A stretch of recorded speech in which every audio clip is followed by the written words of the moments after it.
Hello everyone, நான் doctor Vijayakumar. நான் குழந்தைகளுக்கான இருதய அறுவை சிகிச்சை நிபுணர் ஜிகேஎன்எம் ஹாஸ்பிட்டல் கோயம்புத்தூரில் பணிபுரிஞ்சுக்கிட்டு வரேன். இப்போ ஜிகேஎன்எம் ஹாஸ்பிட்டல் வந்து வர world heart day, that is September 29 அன்னைக்கு ஒரு ரன் ஃபார் லிட்டில் ஹார்ட் அப்படின்னு ஒரு ஈவெண்ட் ஆர்கனைஸ் பண்ணுறாங்க. அந்த ஈவெண்ட்டோட ஒரு விழிப்புணர்வு ஏற்படுத்துறதுக்காக தான் இந்த வீடியோ ரெக்கார்டிங்ஸ். எல்லாருக்கும் தெரியும், எல்லாருக்கும் வயசாக பெரியவங்களுக்கு 70, 80, 90 வயசு வரப்போ நம்ம ஹார்ட்டில் ப்ராப்ளம் வர்றது, ஏஜ் ரிலேட்டட் சேஞ்சஸ், மெயினாக ஃபேட் டெபாசிட் எல்லாம் வர்றது. பட் பிறந்த குழந்தைகளுக்கும் பிறவிலேயே இருதய நோய்கள் வர்றதுக்கான சாத்தியங்களும் நிறையா இருக்கு. ஒரு இடத்துல 100 குழந்தைகள் பிறந்துச்சுன்னா ஒரு குழந்தை ஹார்ட் ப்ராப்ளத்தோட தான் பிறக்குது.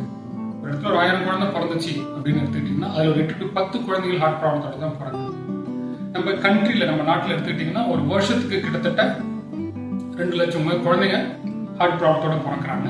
பட் அதை சரி பண்ணக்கூடிய செக்டர் அப்படின்னு பார்த்தீங்கன்னா நம்ம நாட்டில் ரொம்ப குறைவு. அவுட் ஆஃப் திஸ் 2 lakh சில்ட்ரன்ல ஒரு 30,000 to 40,000 சில்ட்ரன் தான் ட்ரீட்மெண்ட் கிடைக்குது. சரிங்க சார், இதுக்கெல்லாம் என்ன காரணம்? ஏன் இந்த குழந்தைங்களுக்கு பிறவிலே ஹார்ட் ப்ராப்ளம் வருது அப்படின்னா 99% நமக்கு காரணம் தெரியாது. பட் ஒரு 1% அம்மாவுக்கு வந்து ஏஜ் ஆனதால வரலாம், இல்லை அம்மாவுக்கு ஏதாவது இன்ஃபெக்ஷன் தான் வரலாம், இல்லை சுகர் இருந்தால் வரலாம், இல்லை ரேடியேஷன், இல்லை வேரியஸ் குரோமோசோமல் ஜெனடிக் டிசார்டர் மூலமா வரலாம். பட் காரணம் ஏன் இதுன்னு சொல்லிட்டு யாரும் நம்மளால கண்டுபிடிக்க முடியாது. பட் என்ன நம்ம தெரிஞ்சுக்கிறோம் அப்படின்னா, இந்த மாதிரி ஹார்ட் ப்ராப்ளத்தை நம்ம ஏற்கனவே சீக்கிரமா கண்டுபிடிச்சோம்னா, சின்ன வயசுலேயே கரெக்ட் பண்ணோம்னா, they can lead a normal or near normal life in majority. I would say ஒரு 80 to 90% குழந்தைங்க நம்ம நார்மலாகவே they can lead a life. இந்த சொசைட்டியில் ஒரு ஸ்டிக்மா இல்லாமல் நல்லபடியாக வளர்ந்து படித்து எல்லாருமாலையும் அவங்கள மாதிரி வாழ்ந்து போக முடியும்.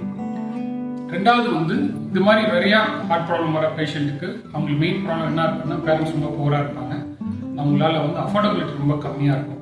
இந்த ஈவெண்ட்டில் கலந்துக்கிட்டீங்க அப்படின்னா அதில் வர ஃபண்ட் மூலியமாக நாங்கள் நிறைய குழந்தைங்களுக்கு, ஏற்கனவே நிறைய குழந்தைங்களுக்கு ஜிகேஎன்எம் ஹாஸ்பிட்டலில் நியர் ஃப்ரீயாகவே நாங்கள் ஆப்ரேஷன் பண்ணிட்டு இருக்கோம். இதில் வர ஃபண்டு மூலியமாகவும் நாங்கள் நிறைய குழந்தைங்களுக்கான ஹெல்ப் பண்ண முடியும்.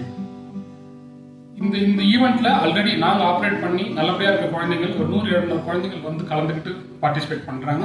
ஸோ என்னுடைய ஹம்பிள் ரிக்வெஸ்ட் எவ்ரிபடி, இந்த ரன் ஃபார் லிட்டில் ஹார்ட் அப்படிங்கிற ப்ரோக்ராமில் எல்லாரும் கலந்துக்குவாங்க. இந்த ஒரு விழிப்புணர்வு, எல்லா குழந்தைகளுக்கும் ஹார்ட் ப்ராப்ளம் வர்றதுக்கு சான்சஸ் இருக்குது. 100 குழந்தை பிறந்துச்சுன்னா ஒரு குழந்தை சான்சஸ் இருக்குது. பட் அதை 90% சரி பண்ணி அவங்க நார்மல் லைஃபாகவே நம்மளால் கொண்டு போக முடியும். இந்த மெசேஜ் எல்லாருக்கும் ஷேர் பண்ணுங்கள். I want everybody to come and participate in this run for little heart.